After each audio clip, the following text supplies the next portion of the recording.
Hello, Bradley, said Carla. It's a pleasure to see you today. I appreciate your coming to see me.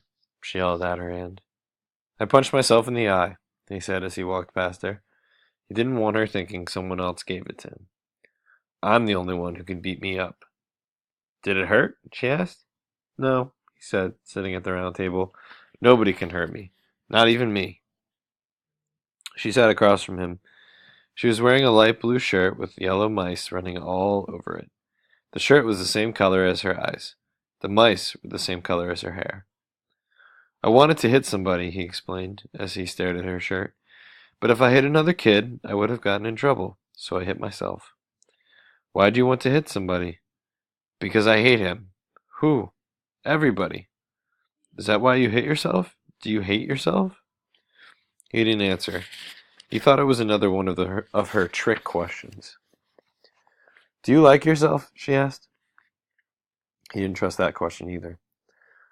Maybe the reason you say you don't like anybody else is because you really don't like yourself. I like myself, he said. You're the one I don't like. Tell me some things about yourself that you like. He glared at her. I like you, she said. I think you have lots of good qualities, but I want you to tell me things you like about yourself. I can't talk anymore, he said. Why not? I'm sick. The doctor said I can't talk. The more I talk, the sicker I get. That sounds serious. It is. I probably said too much already, and it's your fault. I'll probably throw up. Carla nodded. Don't say another word, she said quietly. We'll just sit together in silence. Sometimes people can learn a lot about each other by sitting together in silence.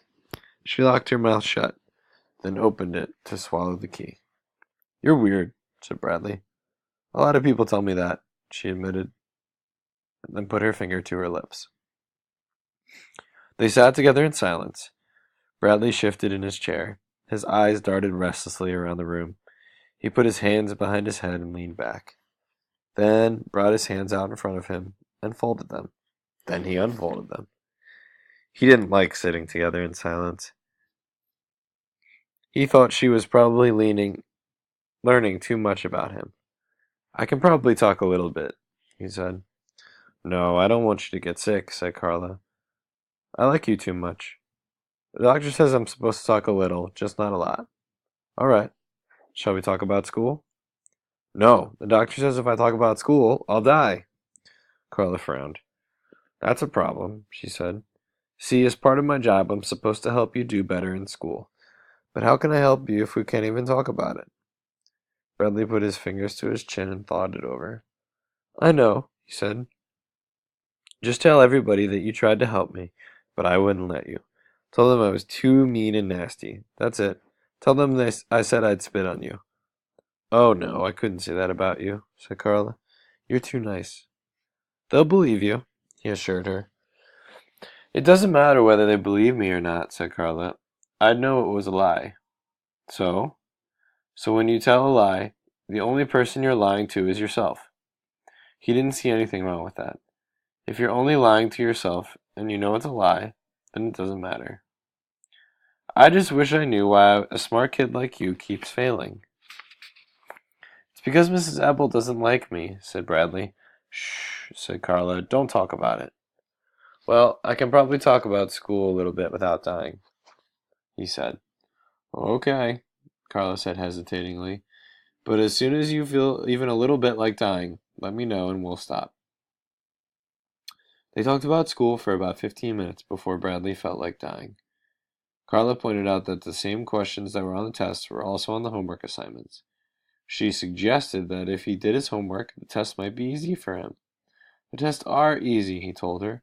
I could get 100 if I wanted. I'm the oldest kid in the class, and I answer all the questions wrong on purpose. You want to know what I think? Asked Carla. I think you would like to get good grades. I think that the only reason you say you want to fail is because you're afraid to try. You're afraid that even if you try, you'll still fail. I'm not afraid of anything, said Bradley. I think you're afraid of yourself, said Carla. But you shouldn't be. I have lots of confidence in you, Bradley. I know you'd do so well if you'd only try. I can help you. We can help each other. We can try together. It was then that he told her he couldn't talk about school anymore or else he'd die. She thanked him for for talking about it as much as he had. You were very brave, she said. She suggested that for their next meeting, he make a list of topics to discuss so they wouldn't have to risk talking about school again. Is that homework? He asked.